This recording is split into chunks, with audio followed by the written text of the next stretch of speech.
شیعہ کو مسلمان سمجھتے تھے آپ پہلے؟ مسلمان کدھر سمجھتے تھے مفتی صاحب؟ شیعہ کے بارے میں آپ کی سوچ کیا ہے اور کیسے بدلی ہے؟ میں 10 سال مفتی صاحب سپاہی صحابہ میں رہا ہوں. حضرت ابو طالب علیہ السلام یہ زندگی میں ہمارے اوپر ہمارے آبا و اجداد یعنی زندگی گزر گئی سب ان کو ممبر پہ کھڑے ہو گئے حضور کے چچا کو علی کے بابا کو یعنی کفر جیسی گالیاں بکتے نہیں بکتے. علی کا نفسی علی میرے جیسے ہیں. اور 2018 میں نے تبلیغی جماعت کے ساتھ ساتھ لگایا ہے. بے شمار روایات ہمارے اہل سنت کے مصادر میں بھی ہیں کہ حضرت عثمان غنی کی شہادت جی صحیح روایات 12 ذی الحجہ کو ہے. لیکن آج پھر بھی 18 کو کیوں منایا جاتا ہے؟ یہ بغض اہل بیت یہ تو اور کیا ہے؟ بغض علی میں بغض اہل بیت میں یہ ان کے پاس ایک چیز ہے. یہ کچے فتوے لگا کر ایک ہی بات ہوتی ہے کہ لوگوں سے اس کو بدزن کیا جائے. بدزن کیا لوگ ان کے قریب نہ آئے. اگر لوگ ان کے قریب آئیں گے پھر حقیقت سنیں گے. بسم اللہ والصلاة والسلام علی رسول اللہ وآلہ وعلی. السلام علیکم ورحمۃ اللہ وبرکاتہ. امید کرتا ہوں آپ لوگ خیریت سے ہوں گے. پروردگار آپ سب کو اپنے حفظ و امان میں رکھے. دوستو آج میرے ساتھ موجود ہیں جناب علامہ سید طیب شاہ ترمذی صاحب حفظہ اللہ. ان کا تعلق مسلک دیوبند سے ہے, تبلیغی جماعت سے تعلق رکھتے ہیں. ریسنٹلی میں نے ان کی ایک ویڈیو دیکھی جو انہوں نے اہل البیت علیہ السلام کے حوالے سے گفتگو کی ہے اور یہ مختلف جگہوں پہ جا کر اہل البیت کا پیغام دے رہے ہیں. تو میں نے سوچا کہ آج ان سے ملاقات ہوئی ہے, اس موقع کو غنیمت جانتے ہوئے ان سے کچھ نشست کرتے ہیں تاکہ اہل بیت کی بات کی جا سکے. بہت شکریہ. علامہ صاحب السلام علیکم ورحمۃ اللہ. وعلیکم السلام ورحمۃ اللہ وبرکاتہ. کیا حال ہیں آپ کے؟ شکر الحمدللہ اللہ تعالیٰ کا کرم. مزاج ٹھیک ہے آپ کے؟ بہت دور کا سفر کیا ہے آپ نے, تھکے بھی ہوئے ہیں آپ, تو میں معذرت چاہتا ہوں کہ آپ کے آرام میں خلل دیا میں نے. تو لیکن خیر بہرحال آپ سے میں چاہ رہا ہوں کہ استفادہ کریں, ہم فائدہ اٹھائیں اور جو اہل البیت کے لیے آپ کوششیں کر رہے ہیں اس کو ہم دنیا تک پہنچائیں. سب سے پہلے تو میں جاننا چاہوں گا کہ آپ اگر مختصر اپنا ایک تعارف کر دیں تاکہ ہمارے ناظرین کو آپ کا تعارف علم ہو سکے. بسم اللہ الرحمن الرحیم. مفتی صاحب ہمارا تعارف کیا ہے؟ ہم علی کے ملنگ ہیں. ماشاء اللہ ماشاء اللہ. اور مسئلے کے اعتبار سے میں 2014 میں وفاق المدارس العربیہ پاکستان سے میری فراغت ہے اور 2018 میں نے تبلیغی جماعت کے ساتھ ساتھ لگایا ہے. کس مدرسے سے آپ نے فراغت حاصل؟ میں نے اکثر اسباق کراچی میں پڑھے, بتہا میں اور پھر بھنوریا عالمیہ میں. آخری دوریا جو سائڈ میں جو ہے, جی سائڈ میں مفتی نعیم سے تو ملاقات ہوئی ہوگی آپ کی. جی اچھا ماشاء اللہ. پھر وہ جو آخری دورہ ہے پھر ذرا طبیعت کی ناسازی کی وجہ سے میں نے مانسیرہ میں ہمارے شاہ صاحب ہے علامہ ابھی وہ بھی دنیا سے رخصت ہوئے, سید غلام نبی شاہ صاحب جو جمعیت علماء اسلام کے پورے مانسیرہ کے بلکہ ہزارہ کے امیر تھے. اچھا. اسی کے مدرسے سے پھر میری فراغت ہے 2014 میں. تو دیوبند سے تعلق ہے آپ کا ماشاءاللہ. جی ابھی بھی دیوبندی ہیں؟ ابھی بھی دیوبندی ہوں. پھر انشاءاللہ تبلیغ میں وقت گزارا ہے آپ نے؟ میں نے تبلیغ میں 2018 میں پورے پاکستان میں سال لگایا ہے. سال لگایا؟ پورا سال. اچھا. جہاں علماء کی ترتیب ہوتی ہے نا کہ وہ جب واپس آتے ہیں, جہاں عوام کی ترتیب ہوتی ہے تو وہ 8 مہینے کا پورا ایک تشکیل دیتے ہیں. 8 مہینے بعد ریونڈ آتے ہیں, ہم 10 دن کے بعد بھی, مہینے کے بعد بھی, جتنی تشکیل دی جاتی ہے. تبلیغی جماعت کے بارے میں نے سنا ہے کہ عام لوگوں کے لیے تو 3 دن 4 مہینے, لیکن علماء کے لیے 1 سال. یہ کیا چکر ہے؟ یہ اس کی بنیادی مسئلہ یہ بتاتے ہیں کہ وہ ایک شعر ہے نا پشتوں میں, وہ فیض علی خان فیض صاحب جو ہمارے وہ شاعر ہیں, وہ محب اہل بیت بھی ہیں. وہ ایک شعر ہے کہ چپجب مسلمان پزڑ کافری, چپجب مسلمان پزڑ کافری, وہی حق پرست شاہ مسلمان شاہ ملامش. یعنی جو مولوی کے اوپر سال اس لیے لگاتے ہیں کہ یہ لوگ سدھر جائے, ان کے اندر اعتدال آ جائے, ان کے اندر نرمی آ جائے, ان سے جو ہے نا وہ اندر کی جو سختی ہے نا وہ ختم ہو جائے. مولوی سدھر جائے تو عجیب بات نہیں ہے, تو بڑی بات ہے. مولوی تو دوسروں کو سدھارتے ہیں نا, خود کیسے سدھر جائے؟ تو اب اگر آپ دیکھیں کہ پاکستان کے اندر یا جہاں بھی ایسے حالات ہوتے ہیں, بنیاد مرکز یہیں ٹھہرتے ہیں. آپ نے تو سوشل میڈیا سے منسلک آدمی ہیں آپ. نہیں آپ بتائیں, میں تو خیر بتاتا رہتا ہوں, لیکن میں چاہ رہا ہوں کہ آپ کے علم سے ہم فائدہ اٹھائیں نا.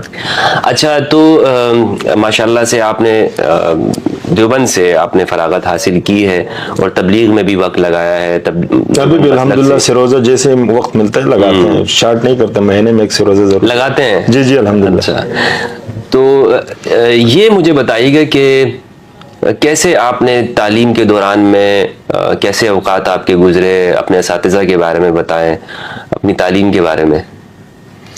تو تعلیم کے بارے میں آپ کو کیا بتائیں کہ یہ جو من کنت مولا والی حدیث مبارکہ ہے، اور پھر خصوصاً لوگ اعتراض بھی کرتے ہوں گے کہ جس انداز سے ہم ابھی سن رہے ہیں آپ جیسے محبان اہل بیت سے یا دوسرے جو ہمارے علماء اہل سنت ہیں، اس انداز میں ہم نے نہیں سنا کبھی. اچھا. واللہ بالکل نہیں سنا.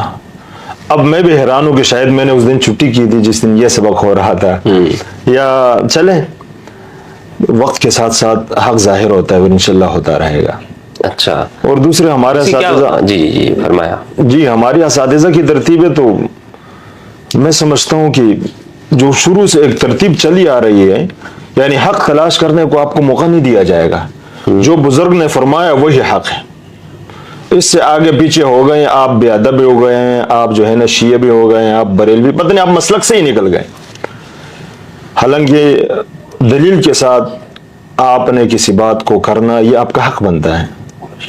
تو یہ سلسلہ ہمارا مدرسوں میں یہی ہوتا ہے. تو آپ نے اپنے ماشاءاللہ سے 10 سال جو مدرسوں میں لگائے ہیں، آپ نے یہ حدیث نہیں سنی تھی من کنت مولا والی؟ جس انداز سے یہ جہاں جس کا ترجمہ ہے، یا اس وقت یہ غدیر کے موقع پر حضور علیہ الصلوۃ والسلام نے مولا علی کا ہاتھ بلند کر کے کیا فرمانا چاہا، کیا بتانا چاہا، یہ جو تشریح ہم نے نہیں سنی کبھی کہ اس طرح تشریح اس کی ہوتی ہے.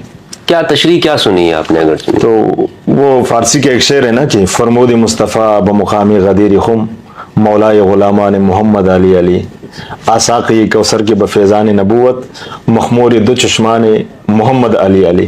اسی فارسی کے شعر میں فرماتے ہیں کہ مولا علی یعنی فرمود مصطفیٰ بمقامی غدیر خم مولائے غلامان محمد علی علی. ہم نے تو ابھی یہ تشریح سنی ہے کہ جو بھی حضور علیہ الصلوۃ والسلام کے جو غلام ہے وہ سب ان سب کے آقا وہ مولا علی علیہ السلام ہے. تو اسی انداز سے کہ اسی غدیر میں ان کی مولائیت، ان کی ولایت کا اعلان، ان کی آقا ہونے کا اعلان، سردار ہونے کا اعلان. نہیں تو دیوبندی تو حضرت معذرت سے اس چیز کو نہیں مانتے ہیں، پھر آپ کیسے مانتے ہیں؟ تو ابھی یہ غدیر کا مسئلہ چل رہا ہے. غدیر کا واقعہ اتنا بڑا واقعہ ہو گیا. آپ دیکھتے ہیں کہ ابھی حضرت عثمان غنی کی شہادت کی باتیں ہو رہی ہیں 18 ذی الحج کی. چلے اگر حضرت عثمان غنی کی شہادت پہلے تو ہے ہی نہیں 18 کو، اگر 18 کو ہے بھی تو پھر یہ غدیر کا اتنا بڑا اعلان، اس کے لیے کم از کم ایک لفظ آپ بولے، یہ کیوں نہیں بولتے ہیں؟ چلو جلوس نہ نکالیں آپ، اس کے لیے پروگرام نہ کریں، کم از کم سوشل میڈیا پہ ایک لفظ تو بولیں کہ ہاں یہ غدیر کا معاملہ بھی ہوا ہے. اسی پر جو ہے نا لاہور کے اندر ایک خطیب صاحب کو مولا علی کی شہادت کے دن 21 رمضان المبارک کو جب اس کو بلایا گیا تو وہ خطیب صاحب جیسے ممبر پہ بیٹھے تو سامنے متولی مسجد آ کے کان میں کہتے ہیں ماشاءاللہ خطیب صاحب آپ بہت اچھے بولتے ہیں، آج آپ حضرت ابوبکر صدیق کا تذکرہ کریں. خطیب صاحب حیران ہو گئے، متولی مسجد ہے، ساری چیزیں ان کے ہاتھ میں ہیں، اگر میری کوئی خدمت ہوتی ہے وہ بھی ان کے ہاتھ میں ہے. خطیب صاحب نے ان کی حکم کی تعمیل کرتے ہوئے پورا خطاب حضرت ابوبکر صدیق کے شان پہ کر دیا. پھر آخر میں جملہ کہا کہ آج مولا علی کی شہادت کا دن ہے اور آج میں نے مولا علی کی شان میں ذکر خیر کرنا تھا، لیکن وہ کونے میں جو منافق ہے نا اس کی وجہ سے میں آج حضرت ابوبکر صدیق کا تذکرہ کر رہا ہوں. اور پھر کہا کہ یہ مصرع لکھ دیا کہ شوخ نے محراب مسجد پر، یہ مصرع لکھ دیا کہ شوخ نے محراب مسجد پر یہ نادا گر گئے سجدوں میں جب وقت قیام آیا. یعنی آج تو مولا علی کی شہادت کا دن ہے، لیکن وہ ابوبکر صدیق کا تذکرہ بھی ثواب ہے، ان کا تذکرہ ذکر خیر کرنا بھی ہمارے ذمہ داری ہے، لیکن اب قیام کا وقت ہے اور یہ منافق سجدوں میں گرنے کی کوشش کرتے ہیں. تو اسی طرح آج 12 ذی الحج بے شمار آپ جانتے ہیں کہ بے شمار احادیث ہیں یا نہیں ہے، بے شمار روایات ہمارے اہل سنت کے مصادر میں بھی ہیں کہ حضرت عثمان غنی کی شہادت صحیح روایات 12 ذی الحج کو ہے، لیکن آج پھر بھی 18 کو کیوں منایا جاتا ہے؟ یہ بغض اہل بیت، یہ تو اور کیا ہے؟ اس لیے امام شافعی رحمۃ اللہ علیہ نے فرمایا اذا ذکروا علیًا او بنیہ فاجر بعضهم ذکر سواهم فائقا انه ابن سلقلقیہ. جب محفل میں مولا علی اور ان کی اولاد کا تذکرہ ہوتا ہے تو فاجر بعضهم ذکر سواهم، دوسرے ذکر چڑھ دیتے ہیں. اب حضرت عثمان غنی سے ہمارا دلی پیار ہے، ہم حضور کی ہر نسبت سے محبت کرتے ہیں، ہر نسبت بلند و بالا ہے ہمارے لیے، لیکن جہاں اہل بیت کا تذکرہ ہوتا ہے ان کا ذکر کیوں چھوڑ دیا جاتا ہے؟ اس لیے تو فائقاً انہ ابن سلخلقیہ، تو جان